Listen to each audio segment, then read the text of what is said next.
आपके घर में एक स्क्रू ड्राइवर ज़रूर होगा। हम इसे अपने पंखे ठीक करते हैं या कोई स्क्रू खोलने के लिए यूज़ करते हैं। लेकिन क्या आप सोच सकते हैं कि एक आम सा स्क्रू ड्राइवर दुनिया के सबसे खतरनाक हथियार को कंट्रोल करने के लिए यूज़ हो रहा था। आज मैं आपको एक ऐसी कहानी सुनाने जा रहा हूँ जो किसी हॉरर मूवी से कम नहीं है। लेकिन ये कहानी कोई फिक्शनल कहानी नहीं बल्कि सच्ची घटना है। साल था 1946, जगह लॉस एलामोस, अमेरिका की सबसे सीक्रेट लेबोरेटरी, जहां दुनिया के टॉप साइंटिस्ट एक कोर के साथ एक्सपेरिमेंट कर रहे थे। इनके पास एक 6.2 किलोग्राम का एक छोटा सा मेटल का गोला था, देखने में एकदम चमकदार, किसी नॉर्मल आयरन बॉल जैसा। लेकिन इसके अंदर एक ऐसी मौत छुपी थी जो दिखती नहीं थी, बस एक अचानक नीली रोशनी के रूप में आती थी। एक छोटी सी गलती, एक सेकंड का डिस्ट्रैक्शन और कमरे में खड़े सभी लोगों के डीएनए हमेशा के लिए जल गए।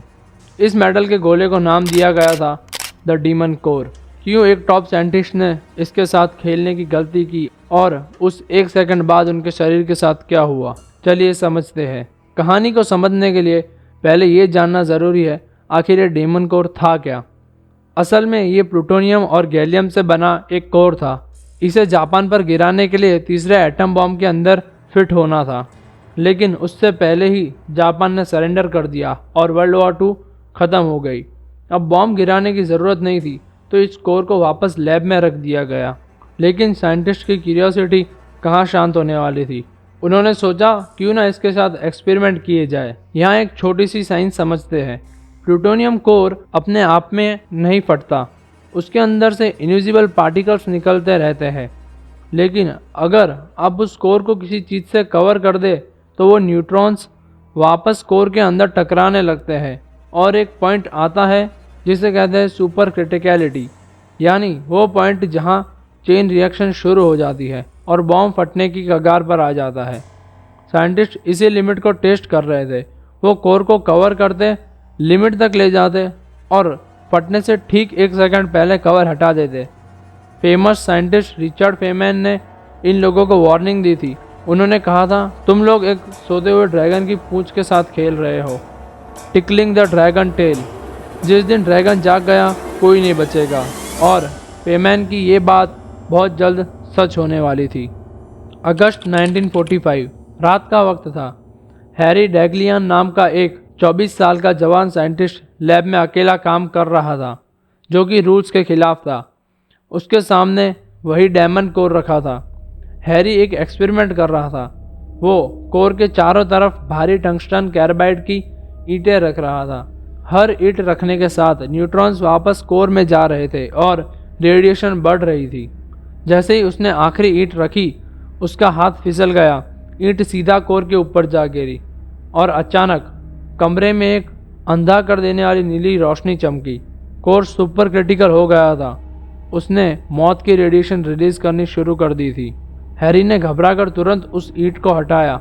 कोर तो नॉर्मल हो गया, लेकिन हैरी का वक्त ख़त्म हो चुका था। उस एक सेकंड में उसके शरीर के अंदर आग लग चुकी थी।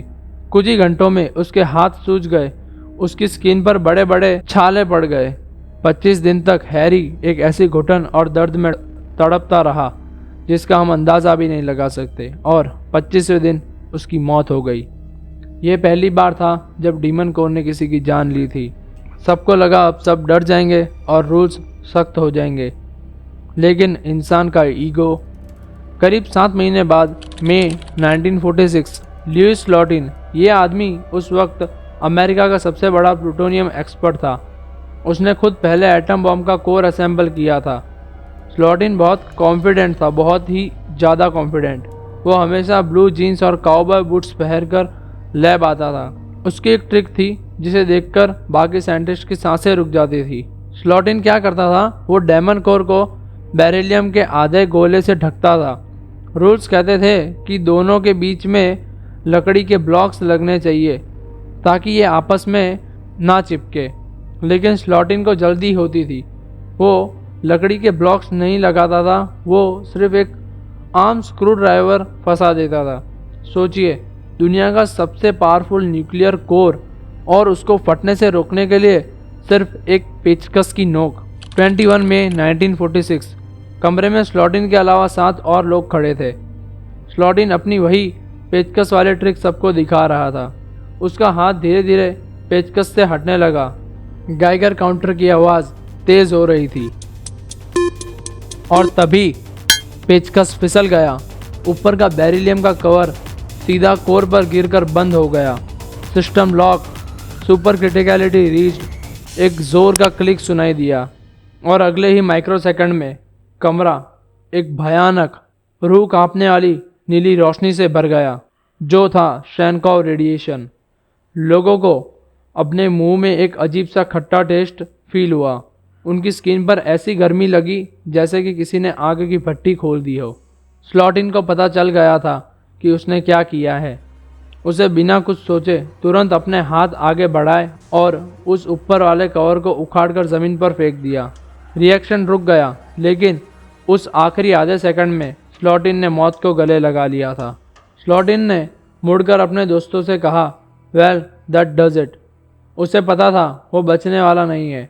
उसने तुरंत एक चौक उठाई और बोर्ड पर लिखा कि कौन कहाँ खड़ा था, ताकि डॉक्टर्स रेडिएशन का हिसाब लगा सके। चलिए समझते हैं कि उस एक अचानक आई रोशनी में ऐसा क्या था। इसे कहते हैं एक्यूट रेडिएशन सिंड्रोम। जब नॉर्मल चोट लगती है तो सेल टूटता है और बॉडी उसे ठीक कर लेती है, लेकिन रेडिएशन सेल को नहीं तोड़ती, वो सीधा आपके डीएनए को डिलीट कर देती है।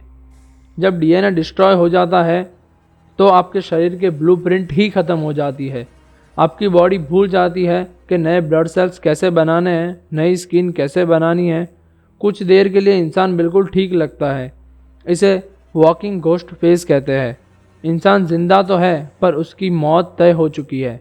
और वही स्लॉटिन के साथ हुआ। पूरा डीएनए बर्न होने की वजह से उसके ऑर्गन्स एक एक करके फेल होने लगे। 3 दिन बाद उसका दिमाग ठीक से काम करना बंद हो चुका था। उसके पूरे शरीर पर बर्न्स आ गए थे।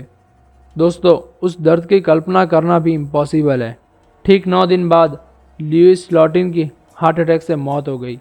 इस घटना के बाद लॉस एलामोस सीरियस और स्ट्रिक्ट हो गया। डीमन कोर नाम आम हो गया। उन्होंने फैसला किया कि मनहूस कोर पर अब कोई हाथ से एक्सपेरिमेंट नहीं करेगा। इसे पिघलाकर नए वेपन्स के लिए स्टोर कर दिया गया और उस दिन बाद से न्यूक्लियर टेस्टिंग के रूल्स हमेशा के लिए बदल गए। आज ऐसे एक्सपेरिमेंट हज़ारों किलोमीटर दूर से रिमोट कंट्रोल्ड रोबोट के ज़रिए किए जाते हैं। लुइस स्लॉटिन की गलती ने उसे मार दिया, लेकिन एक सबक ज़रूर दिया। हम इंसान चाहे कितनी भी तरक्की कर ले, लेकिन नेचर के खिलाफ जाकर कुछ काम नहीं कर सकते।